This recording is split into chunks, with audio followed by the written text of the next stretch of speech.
Isaías capítulo 55, versículo 6. Buscai ao Senhor enquanto se pode achar, invocai-o enquanto está perto. A palavra de Deus está contida ela na Bíblia. A Bíblia é um livro cristocêntrico, ou seja, todo ele aponta para a palavra de Deus. A Bíblia é a inerrante palavra de Deus. A Bíblia, sem ter o propósito de ser um livro científico, ela se antecipou à ciência em várias ocasiões. Por exemplo, no livro de Jó, capítulo 26, versículo 7, está escrito: Ele estende o norte sobre o vazio e faz a terra pairar sobre o nada. Ora, o Antigo Testamento foi escrito em cerca de 15 séculos por pessoas que não, cerca de 40 pessoas que não se conheceram face a face. E era uma época onde a pessoa se locomovia na terra à velocidade da mula, do cavalo, do camelo, do elefante, ou então a pé. No mar se locomovia à velocidade do vento ou do remo. E na terra, se não fosse um povo nômade, ele vivia à base da cultura agropecuária. Pois durante 15 séculos, cerca de 40 pessoas que não se conheceram face a face, todas deixaram uma narrativa apontando em uma única direção, indicando que obedeciam a uma única fonte de inspiração, o Espírito Santo.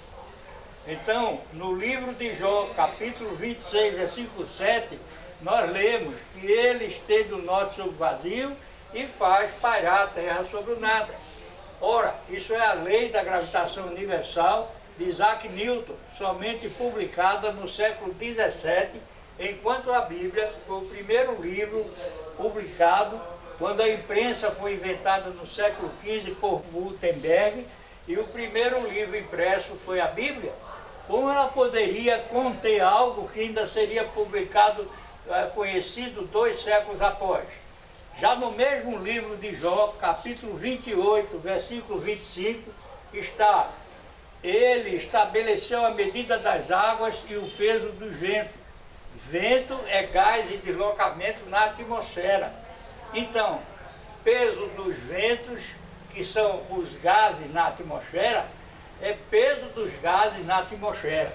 Peso dos gases na atmosfera é a pressão atmosférica, a qual somente foi estudada pelo físico e matemático italiano Evangelista Torricelli no século XVII.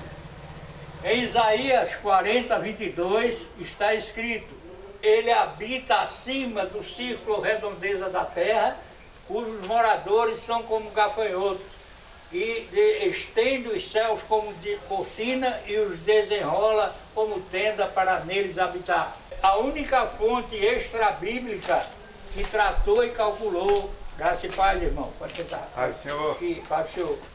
Que a primeira fonte extra-bíblica que tratou e calculou a redondeza da terra foi o bibliotecário, poeta, geógrafo, astrônomo Eratóstenes, um grego de Cirene, que viveu cerca de 2 séculos antes de Cristo, enquanto Isaías viveu 7 séculos antes de Cristo. Então a Bíblia não tem o propósito de ser um livro científico, mas toda vez que ela se referiu à ciência, ela está antecipada à ciência em muitos séculos. Por exemplo, na época de Moisés, para a satisfação das necessidades fisiológicas, o judeu saía do arraial, cada um tinha uma pazinha de madeira, onde ele cavava a terra, deixava lá seus excrementos e cobria, como uma norma de higiene.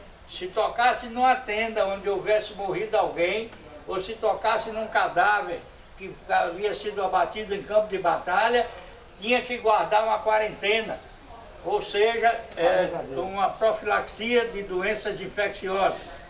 A palavra de Deus é inerrante e, sobre os tempos atuais, ela nos alerta para o que Jesus escreveu no capítulo 24 do Evangelho de Mateus, onde ele disse que ninguém vos engane. Então, nós vemos a proliferação, a multiplicação, a ocorrência de muitos sinais que ocorrem sincrônica, quer dizer, na mesma velocidade, simultaneamente, ao mesmo tempo e cada vez mais intensamente, indicando a iminência da volta do Senhor Jesus. Esses sinais todos estão descritos na Bíblia, com ênfase em Mateus, capítulo 24, onde ele diz que ninguém vos engane, porque surgirão guerras e rumores de guerra, fomes, pestes e terremotos em vários lugares. Surgirão falsos profetas que enganarão a muitos. E se alguém disser que quando ele vier, que como relâmpago se estende do Oriente ao Ocidente, todo olho humano o verá. E todo olho humano o verá. Porém, se disser ele está ali, não acrediteis. Não ides lá. E Satanás, ele será capaz de operar maravilhas, se possível, para confundir os escolhidos. Então, nós vivemos esse tempo, porque a Bíblia é um livro que fundamenta a sua credibilidade no cumprimento integral das profecias que chegaram ao seu tempo de cumprimento. Muitas delas têm duplo cumprimento, como por exemplo, quando Jesus saía do templo reformado por Herodes, o segundo templo, que quando foi construído, ele era bem mais modesto do que o primeiro templo construído por Salomão. Os seus discípulos disseram: vede, mestre, que maravilha. E ele disse: vede tudo isto, eu vos afirmo que não ficará pedra sobre pedra. E ele se referia à destruição desse templo, que viria a ocorrer 70 anos depois de Cristo, no ano 70, o templo destruído pelo exército romano, sob o comando do general Tito, filho do imperador Vespasiano. Então, a Bíblia é cristocêntrica. O Antigo Testamento são sombras do Novo Testamento. No Novo Testamento se cumpre aquilo que está profetizado no primeiro. E Jesus, ele é o unigênito Filho de Deus. Quem nele crê não é condenado, mas quem não crê já está condenado, porquanto não crê no unigênito Filho de Deus. Quem crê no unigênito Filho de Deus, ainda que morra, viverá. Ele disse: eu sou o caminho, a verdade e a vida. Ninguém vem ao Pai senão por mim. Ele não disse: eu sou um caminho, uma verdade, uma vida. Ele disse: eu sou o caminho, a verdade e a vida. Existem mais de 10.000 religiões no mundo e a cada dia aparecem 5 novas mais. Mas a religião que nega que Jesus é o único mediador entre Deus e o homem é anátema, é seita, é maldição. Pois está escrito: porque há um só mediador entre Deus e os homens, Jesus Cristo, homem. Jesus nos faz um convite, tal qual também nós vamos ver logo em seguida, para ir a Ele. Vinde a mim, vós que estáis cansados e sobrecarregados, e eu vos aliviarei. Tomai sobre vós o meu jugo que é suave, e meu fardo que é leve, e aprendei de mim que sou manso e humilde de coração, e encontrareis descanso para as vossas almas. Ele disse: eu deixo-vos a paz, a minha paz vos dou, não vos la dou como o mundo a dá. Não se turbe o vosso coração, nem se atemorize. Eu sou a porta estreita. Muitos tentarão passar e não vão conseguir. Eu convido a igreja agora a ver o capítulo 9 do livro de Romanos, versículos 3 e 4. Romanos 9, versículos 3 e 4. Romanos 9, 3 e 4. Romanos já estou lendo. 9, né? É. Romanos 3 e 4. Porque eu mesmo poderia desejar ser anátema de Cristo, por amor de meus irmãos, que são meus parentes segundo a carne, que são israelitas, dos quais é a adoção de filhos, e a glória, e as alianças, e a lei, e o culto, e as promessas.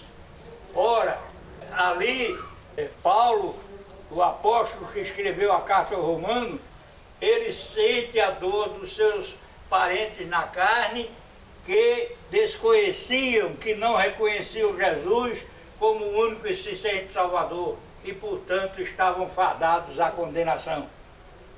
Do mesmo modo, atualmente, eu, por exemplo, edito alguns vídeos, e eu percebo às vezes que quando eu lanço 3, 4 vídeos para uma pessoa, e a pessoa percebe que aqueles vídeos foram encaminhados, ela clica tudinho de uma vez só, como tivesse assistido, mas não houve tempo para assistir.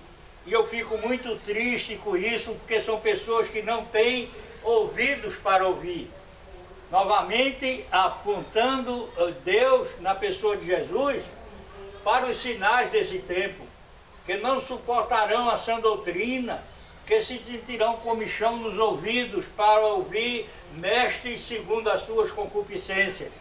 Então, o apóstolo Paulo de Tarso já sentia isso pelos irmãos. Eu sinto isso pelos meus irmãos na carne, por não conhecerem a Jesus, por serem pessoas com o coração endurecido, pois existem cerca de, como já falei, 10.000 religiões diferentes, e a cada dia surgem mais 5. Toda religião que negar que Jesus é o único mediador entre Deus e o homem é anátema, é maldição, é erro. Deus disse na pessoa do seu Filho unigênito: a ninguém chameis Pai no sentido espiritual, e a ninguém chameis Mestre no sentido espiritual, pois só um é vosso Pai e só um é vosso Mestre. E tem religião aí que chama seus ministros de padre e de papa, que quer dizer pai e papai. Também na palavra de Deus está de ponta a ponta um alerta, pois no livro de Daniel, Deus fala a Daniel, dizendo a ele o que haveria de ocorrer nos tempos do fim. E diz: Daniel, fecha esse livro, sela essa palavra, porque elas não são para agora, são para o tempo do fim. E já no fechamento da Escritura, já no capítulo 22, verso 17, não só esse livro está aberto, como eu vou convidar a igreja a procurar localizar o capítulo 22 de Apocalipse, versículo 17. Apocalipse, capítulo 22, versículo 17. 22, 17. E o Espírito e a esposa dizem: vem. E quem ouve, diga: vem. E quem tem sede, venha.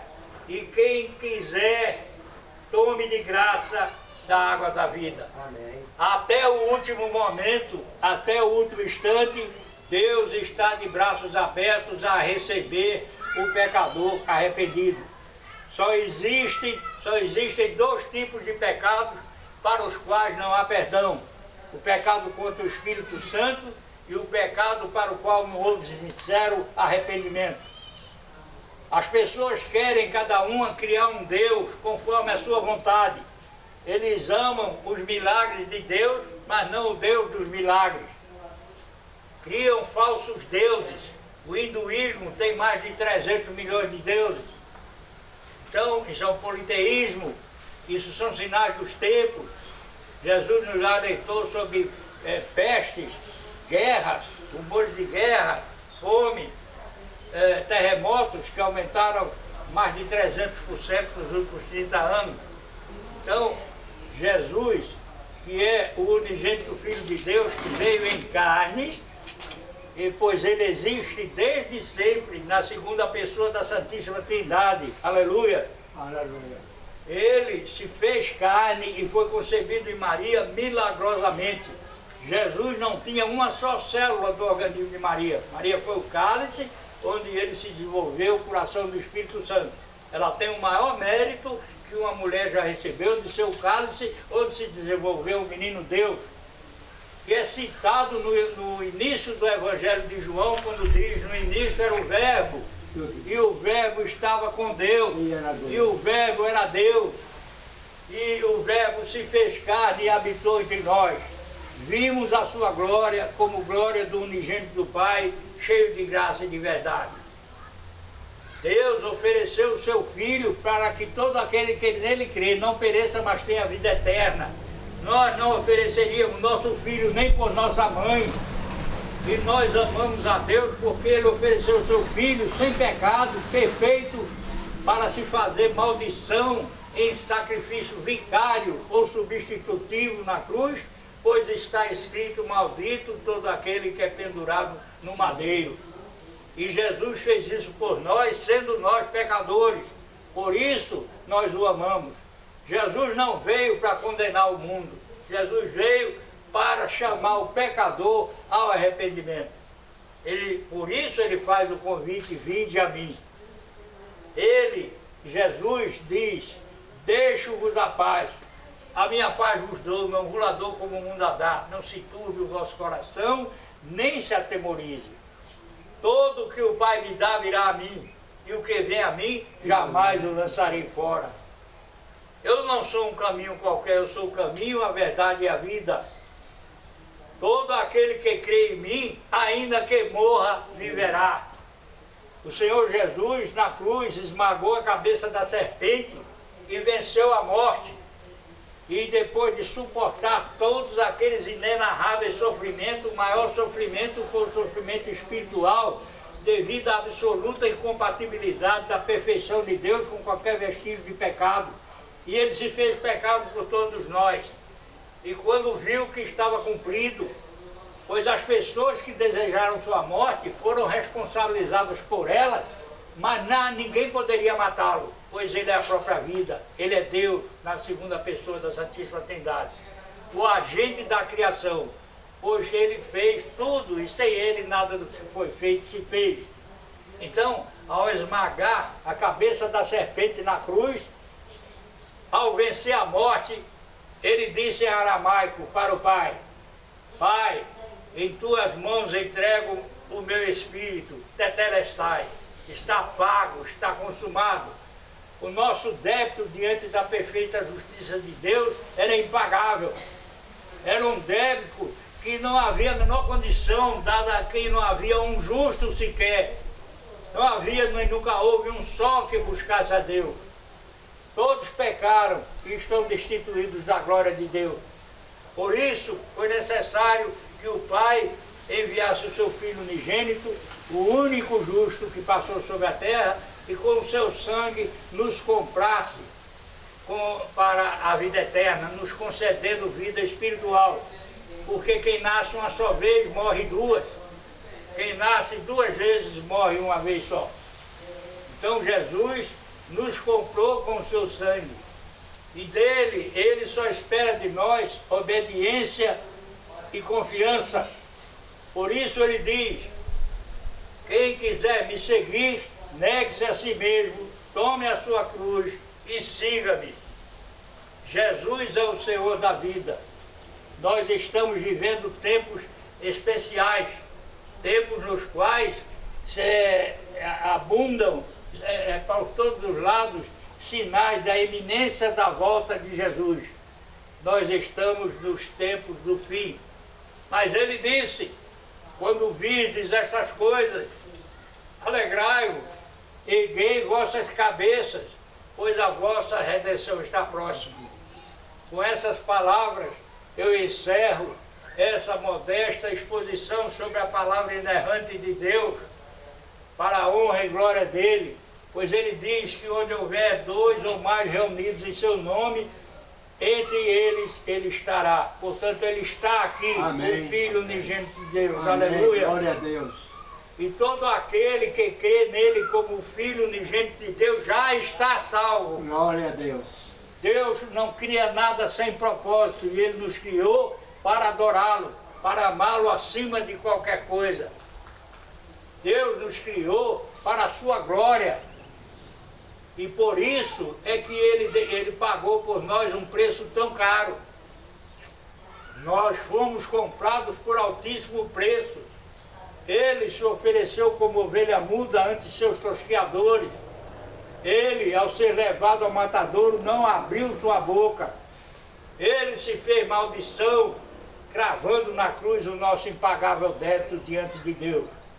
Por isso, aqui rendo ao meu Deus e Pai por Cristo Jesus, toda a honra, toda a glória, de eternidade em eternidade. Amém.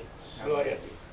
A todos que nos escutaram, quero dizer a vocês que essa mensagem Deus colocou no coração do nosso irmão evangelista, o irmão Paulo Limões. Está na internet e vai correr todo mundo e vai chamar a atenção de todo mundo. Por isso eu agradeço a Deus por ter essa joia na minha casa, que tornou-se um santuário de Deus com a sua presença. Que Deus possa abençoar grandemente a sua vida, o seu ministério, que é uma bênção. Que Deus usa o homem quando o homem se dispõe a ouvir Deus. Não querendo ser Deus, mas para ouvir Deus e demonstrar aquela alegria que tem para os outros, para que todos se salvem. Porque Deus tem muito pesar naquele que se perde. Por isso ele disse, ide por todo mundo e pregai o evangelho a toda criatura. Quem crê já está salvo. Quem não crê já está condenado. Eu sou o caminho, eu sou a verdade, eu sou a vida. Ninguém vem a meu Pai a não ser por mim. Essa foi a palavra que Jesus deixou. Está se cumprindo à risca. Quem tem ouvido para ouvir, ouça. Que estamos nos últimos instantes. Jesus está voltando. Amém. Que Deus abençoe a todos. A minha gratidão a Deus pela vida do seu servo evangelista Paulo Limões. Que Deus abençoe. Amém. Glória a Deus.